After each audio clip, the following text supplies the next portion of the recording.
Buenos días, embajador Poliansky. Es un placer hablar con usted. Agradezco mucho la oportunidad de hacerle un par de preguntas, dado que en Alemania, donde me encuentro actualmente, nunca se escucha la postura rusa. Siempre se escucha la postura de la OTAN, así que valoro su punto de vista, dado que habla en nombre de las Naciones Unidas y tiene una posición internacional de primer nivel. ¿Cuál es su opinión sobre el hecho de que el gobierno alemán parezca estar intentando mostrar liderazgo, entre comillas, al tomar la delantera a la coalición de los dispuestos, que ha declarado que su objetivo es la derrota estratégica de Rusia? ¿Qué opina al respecto? Muchas gracias, señora LaRouche, por esta oportunidad. En efecto, creo que hay una gran carencia de información libre procedente de mi país, de las opiniones de mi país. En estos momentos, la Unión Europea, en particular Alemania y algunos otros países de la Unión Europea y la OTAN, han impuesto una censura muy estricta a cualquier opinión que no coincida con la postura occidental. Si algo se desvía del discurso oficial, lo tachan de propaganda rusa o algo similar. Por lo tanto, vivimos un momento muy difícil para la libertad de expresión. Así que gracias por esta oportunidad. Nos entristece profundamente lo ocurrido en Alemania y en Europa en general. Desde la perspectiva rusa resulta difícil comprenderlo, ya que las acciones, especialmente en el ámbito geoestratégico con respecto a Rusia, son muy perjudiciales para la situación actual de Europa, para su futuro y para su posición geopolítica. Creo que todos los ciudadanos europeos, sobre todo los alemanes, ya han sido testigos de las consecuencias directas de las medidas que la Unión Europea ha estado introduciendo unilateralmente contra Rusia desde al menos 2022. Esta cruzada contra la cultura, la identidad y el idioma rusos, también la decisión de eliminar las fuentes de energía rusas baratas, que fueron el pilar del crecimiento económico de muchos países europeos, principalmente de Alemania. Esto, por supuesto, tendrá y ya está teniendo consecuencias devastadoras para el bienestar de los ciudadanos europeos y alemanes. Se trata de una clara decisión de confrontación y es la decisión de Europa. Solo podemos deplorarla y lamentarla. Pero, por supuesto, no podemos evitar que Europa se perjudique a sí misma deliberadamente. Esto es muy grave, pero solo podemos observarlo. Lo que resulta aún más preocupante es que la propaganda oficial en Alemania, en Europa y en todos estos países se dedica a presentar a Rusia como un enemigo y se empeña en adoctrinar especialmente a los jóvenes europeos que carecen de memoria histórica y tienen un conocimiento muy vago del pasado, para hacerles creer que Rusia es un enemigo y que la única manera de que Europa avance es derrotarla, preferiblemente en el campo de batalla.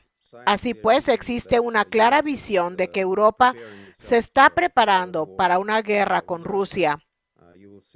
Se ve en todos los medios, en las declaraciones de los políticos. Hay muchos ejemplos de estas declaraciones tan peligrosas. Supongo que ya las conoce.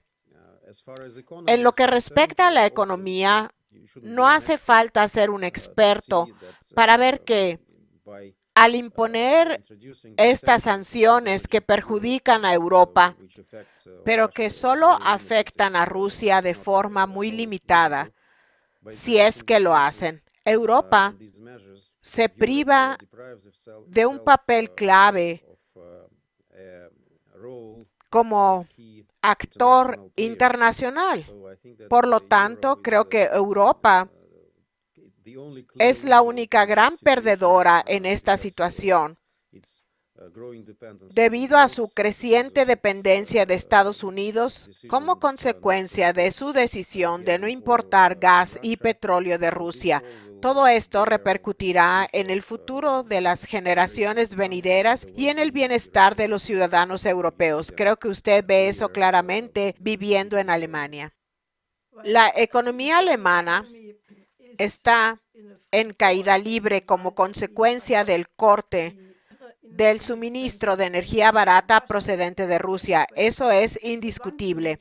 Pero hay algo que me preocupa mucho y me he preguntado muchas veces cómo es posible que, dado el papel extremadamente generoso de Rusia en la época de la unificación alemana, que tuvo lugar solo 40 años después del fin de la Segunda Guerra Mundial, en la que Rusia perdió 27 millones de personas, en gran parte debido a las acciones de Alemania. El hecho de que parece que se han olvidado por completo de la historia.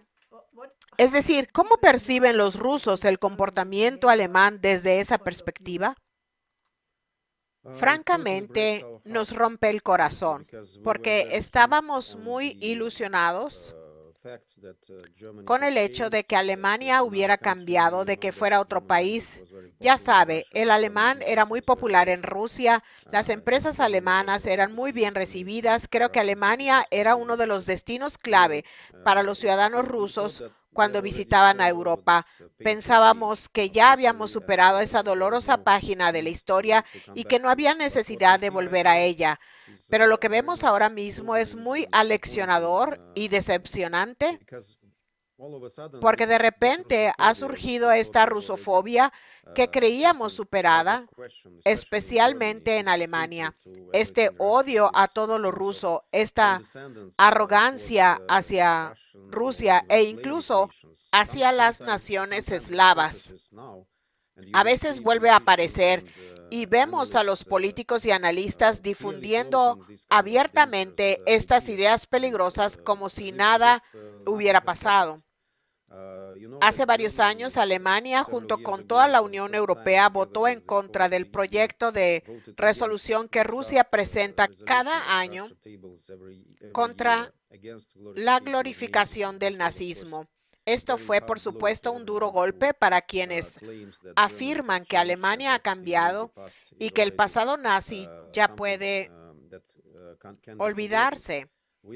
Tenemos muchos informes inquietantes sobre la indiferencia de los alemanes ante el uso de los símbolos nazis en Ucrania. Recuerdo que algunos periodistas occidentales reconocieron abiertamente que cuando los combatientes ucranianos llegaron a Alemania para recibir tratamiento con tatuajes de suásticas nazis, los alemanes simplemente les dijeron que no los mostraran, pero para ellos esto es algo normal. Esto es realmente increíble. Es difícil creer que pueda existir un doble rasero tan peligroso y que el país que sufrió tanto durante generaciones por su postura hacia el nazismo, ahora intente hacer la vista gorda ante lo que ocurre en Ucrania y en otros lugares. En vez de buscar una solución o una fórmula de seguridad que incluya a Rusia, ahora intentan crear algo que la aleje aún más de esta ecuación de seguridad. Sabemos por las lecciones de la historia que estas maniobras de los políticos europeos no nos llevan a nada bueno. Si comparamos el discurso que pronunció el presidente Putin en 2001 en el Bundestag alemán, en el que habló casi exclusivamente en alemán y mencionó a todos los poetas alemanes con una actitud sumamente positiva. Si lo comparamos con el discurso que dio en 2007 en la Conferencia de Seguridad de Múnich, lo cual fue una advertencia muy severa para el mundo, ¿dónde se dio el cambio? ¿Qué ocurrió en esos años que provocó este giro radical? La respuesta es muy clara. Se trata de la ampliación de la OTAN. El discurso de 2001, creo, tuvo lugar en vísperas de estos acontecimientos. Teníamos la firme convicción de que se produciría una transformación de la arquitectura de seguridad en Europa en consonancia con lo que habíamos debatido al final de la Guerra Fría en el momento de la reunificación de Alemania. Había grandes esperanzas de que la OTAN cediera su lugar a algo más universal que incluyera a Rusia y a otros actores, que se produjera algún tipo de fusión entre la OTAN y la OCDE, pero para 2007 quedó absolutamente claro que no habría tal cambio y que Occidente se había declarado vencedor de la Guerra Fría y había decidido llevarse todo el botín, por así decirlo. Esto fue un gran cambio en nuestra comprensión de la realidad y creo que el discurso del presidente Putin en Múnich en 2007 fue una clara advertencia para todos sobre hacia dónde nos dirigíamos y qué problemas podríamos enfrentar si no se tomaban las medidas necesarias, si no empezábamos a comprendernos mejor y a tener en cuenta los intereses vitales de cada uno. Creo que en realidad este discurso se materializó más tarde. Vemos que todos los problemas que mencionó estaban presentes,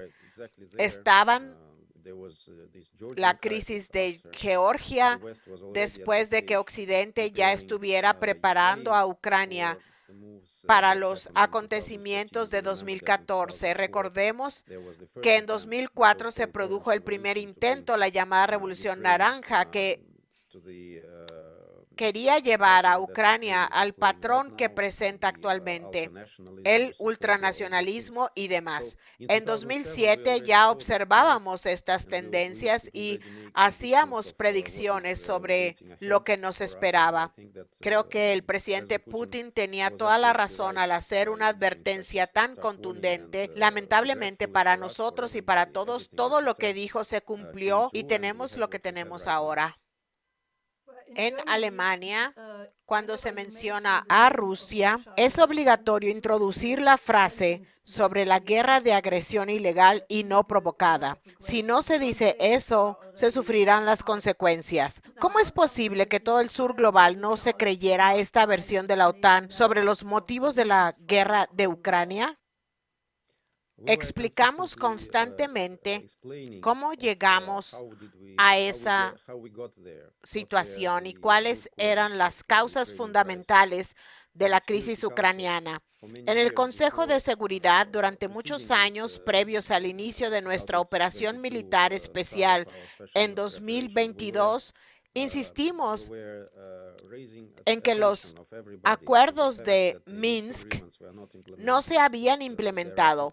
Había numerosos indicios de que Ucrania se estaba preparando para la guerra. No se implementó el plan de acción de Minsk, que podría haber llevado a la resolución del conflicto ucraniano. Por lo tanto, actuamos con constancia.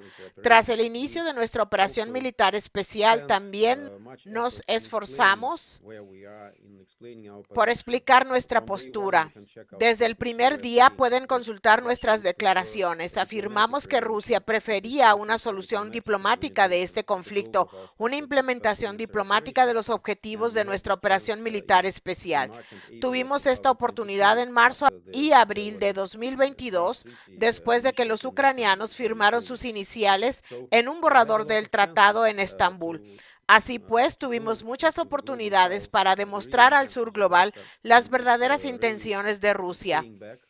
Puedo decirles que tal vez en Alemania sea necesario usar estas palabras, agresión no provocada y demás, pero ya no las escucharán en la ONU. Tras la llegada al poder del presidente Trump, la retórica de los países occidentales, no solo de Estados Unidos, sino también de Francia, el Reino Unido y otros, ya no utiliza esta frase de agresión no provocada, porque resulta ridículo en las circunstancias actuales, cuando conocemos muchos detalles sobre los acontecimientos que precedieron a esta guerra. Parece una broma y no algo serio. Por lo tanto, estos términos ya no se usan en la ONU, con la excepción de los ucranianos, los polacos y los estados bálticos.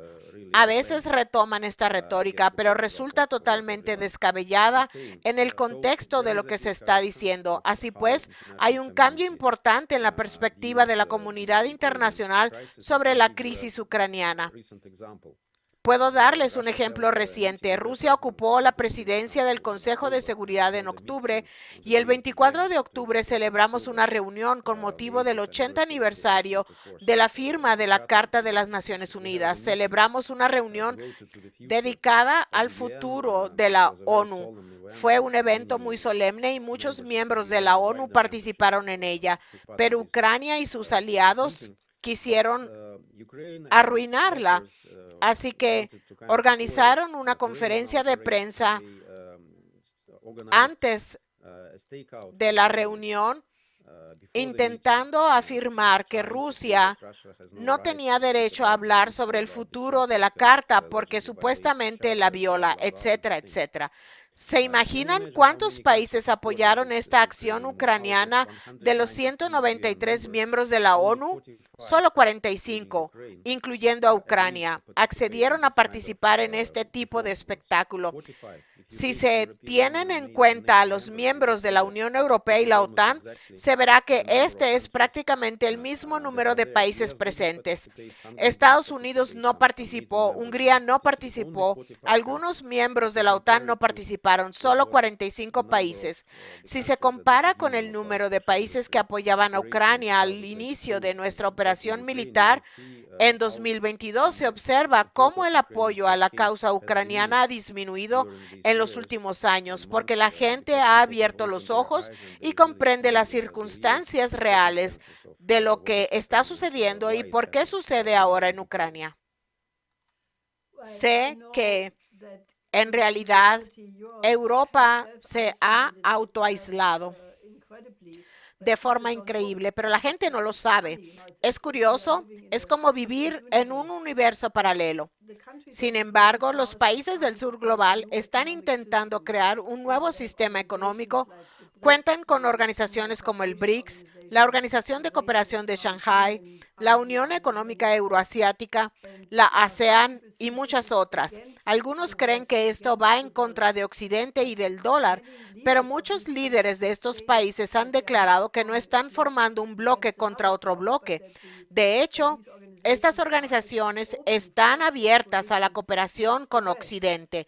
Entonces, ¿no se resolvería todo el problema estratégico si las naciones europeas y Estados Unidos simplemente cambiaran de actitud y dijeran, transformemos la confrontación en cooperación? ¿Funcionaría eso? Eso funcionaría, pero lamentablemente no hay indicios de que Estados Unidos y Europa estén dispuestos a adoptar posturas razonables al respecto. Mencionó el tema del dólar y tiene toda la razón. Todas estas alianzas económicas que vemos en auge ahora mismo, como el BRICS, por ejemplo, no están dirigidas contra ningún país. Su principio fundamental es la cooperación mutuamente beneficiosa entre ellas. Pero, por supuesto, tienen que reaccionar ante lo que está sucediendo. Puedo revelarle un secreto. Solo hay un país en el mundo que está perjudicando gravemente al dólar. Ese país es Estados Unidos, porque todas sus políticas demuestran que quiere usar al dólar como una herramienta, como una arma. ¿Qué se puede esperar de otros países cuando ellos comprenden que invertir en el dólar es arriesgado, que el dólar puede usarse para castigar si este país quiere llevar a cabo una política independiente? Todas estas sanciones secundarias que Estados Unidos intenta imponer a otros países también se basan en el uso del dólar. Por supuesto, la reacción natural de muchos países del sur global sería no depender tanto del dólar, diversificar sus inversiones, no solo depender del dólar. Esta es una reacción natural de los mercados financieros de aquellos círculos en los países en desarrollo responsables de la planificación estratégica. El único país al que culpar es Estados Unidos, es la política de Estados Unidos. Lo dijimos claramente, ni en Rusia ni en ningún otro lugar existía la intención de eliminar al dólar como moneda de reserva, como una herramienta fundamental. Sin embargo, Estados Unidos, con sus políticas y su comportamiento agresivo, prácticamente obligó al mundo entero a comprender que el dólar no es seguro. Lo mismo ocurre con el euro. En la Unión Europea se está llevando a cabo numerosas iniciativas aún no concretadas, pero muy provocativas en lo que respecta a la confiscación de activos rusos. Esto también está llegando a oídos de la gente en los países en desarrollo. Si estas medidas se materializan, sin duda serán un golpe devastador para la reputación y la credibilidad financiera de la Unión Europea. Confiscar los fondos soberanos, algo absolutamente inconcebible, ya que constituyen la columna vertebral de la estabilidad económica y financiera de Europa y deberían garantizar su integridad, desencadenaría una reacción en cadena. Creo que este es el único factor que impide a muchos políticos y responsables de la toma de decisiones en los Estados miembros darle luz verde a tales políticas, pero incluso el mismo hecho de debatir este tema resulta muy perjudicial. Esto demuestra que el euro no es un instrumento económico muy fiable. Muchos países están intentando diversificar sus relaciones económicas para diversificar las monedas que usan. Por ejemplo, en lo que respecta a Rusia, hemos disminuido significativamente el uso del dólar y el euro en nuestro comercio. Tengo datos de China, por ejemplo, que indican que el 86% del comercio bilateral con China, si no me equivoco, se realiza en rublos o yuanes. Por lo tanto, no dependemos del dólar ni del euro para muchos aspectos de nuestras relaciones comerciales con China. Lo mismo ocurre con nuestro comercio interior y exterior. Ya no dependemos del dólar. Por eso, el alcance de las sanciones es muy limitado. La magnitud de las sanciones. Bien, inmediatamente después de que comenzara la operación militar especial en febrero de 2022, hice un llamado para establecer una nueva arquitectura global de seguridad y desarrollo que tenga en cuenta los intereses de todos y cada uno de los países del planeta. Mientras tanto, el presidente Putin ha abogado por un orden internacional en el que los países colaboren como instrumentos en una sinfonía polifónica. Luego dijo en el Club Valdai, y quiero leer esta cita, el mundo actual es un sistema excepcionalmente complejo y multifacético. Para describirlo y comprenderlo adecuadamente, no bastan las simples leyes de la lógica, las relaciones de causa y efecto y los patrones que se derivan de ellas. Lo que se necesita aquí es una filosofía de la complejidad, algo parecido a la mecánica cuántica, que es más sabia y en cierto modo más compleja que la física clásica. Fin de cita. ¿Le gustaría comentar algo al respecto? Bueno, creo que es obvio. Es un análisis muy racional. Es difícil comentarlo porque creo que es cierto. Así lo creo. Permítame entonces hacerle una pregunta más en la misma línea. Recientemente, el Papa León XIV pronunció su sermón del jubileo el 25 de octubre ante miles de peregrinos en la Plaza de San Pedro. Mencionó al gran pensador Nicolás de Cusa, que obviamente es muy famoso en Rusia, es conocido como Nikolai Kusansky. Notablemente tuvo mucha influencia en Bernatsky, por ejemplo. Así pues, el Papa lo recordó, dijo que quizá no sea muy conocido, pero fue fundamental, pues ideó el concepto de coincidencia oppositorum, la coincidencia de los opuestos, como método para resolver problemas cuya solución aún no es evidente. Pero gracias a la creatividad de la mente humana, la vis creativa, se puede conceptualizar una solución en un plano superior al nivel en el que surgió el problema. Llevo décadas hablando sobre esto como un método para pensar siempre primero en el uno superior y así encontrar soluciones a problemas aparentemente irresolubles.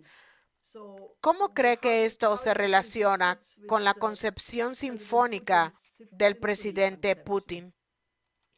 Creo que la concepción del presidente Putin y sus discursos dirigidos a Occidente demuestran claramente que tenemos una mentalidad abierta, no cerramos la puerta al diálogo, no hemos cerrado esta puerta desde afuera. Eran Europa y los políticos europeos quienes no querían hablar con nosotros, pero cuando quieren hablar con nosotros saben cómo encontrarnos. Cuando el presidente Macron quiso llamar al presidente Putin, este respondió a su llamada. Creo que esa fue la mejor prueba de que estamos abiertos a cualquier diálogo. Creo que lo que se necesita, lo que realmente falta en la política europea ahora mismo es ante todo sentido común y apertura mental, la capacidad de pensar de forma innovadora, porque lamentablemente existen muchos dogmas ideológicos, solo puedo llamarlos dogmas rusófobos ideológicos, que muchos políticos no pueden superar por diferentes razones, pero sobre todo porque no son capaces de hacerlo, porque quieren vivir en esta burbuja que se está inflando, esta burbuja de mentiras y rusofobia. Tal vez se sienten seguros y cómodos en este oasis, pero así no es la vida real.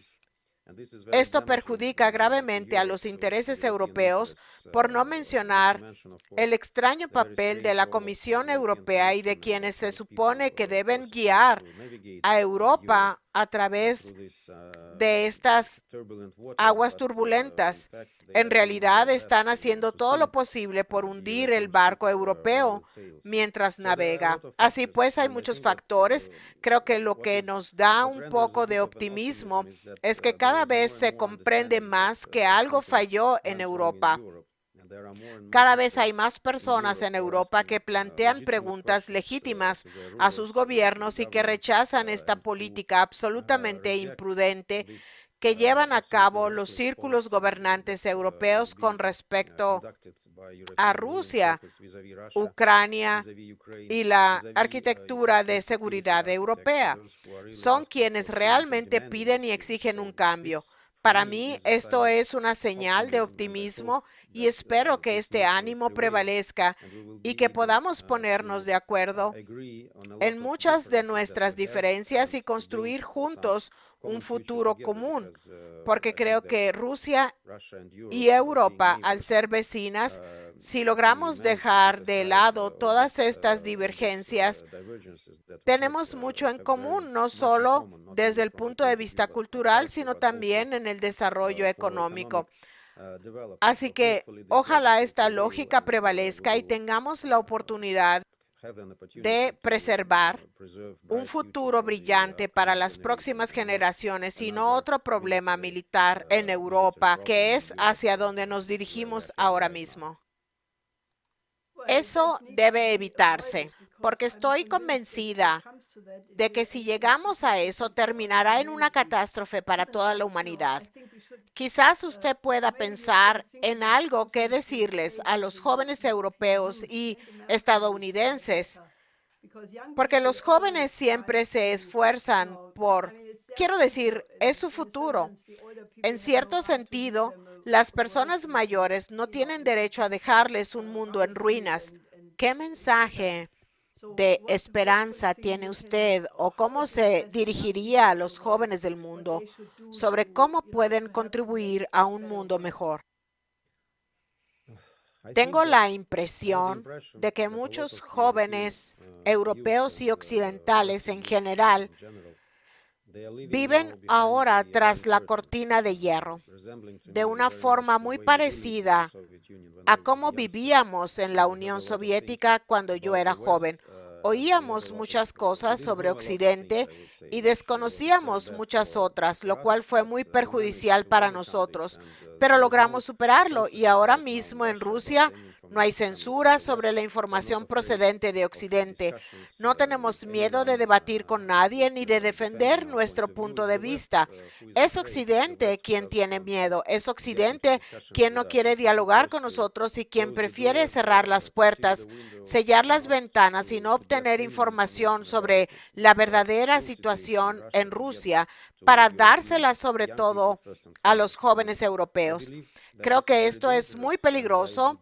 Les hago un llamado, les imploro que abran los ojos y vean lo que realmente está sucediendo, que se hagan preguntas legítimas. ¿Por qué es necesario planear una guerra con Rusia ahora mismo en Europa? ¿Cuáles son las razones? ¿Cuáles serán las consecuencias de esta guerra? Desafortunadamente, esto es lo que las clases dirigentes belicistas de muchos países están impulsando en sus países en este momento.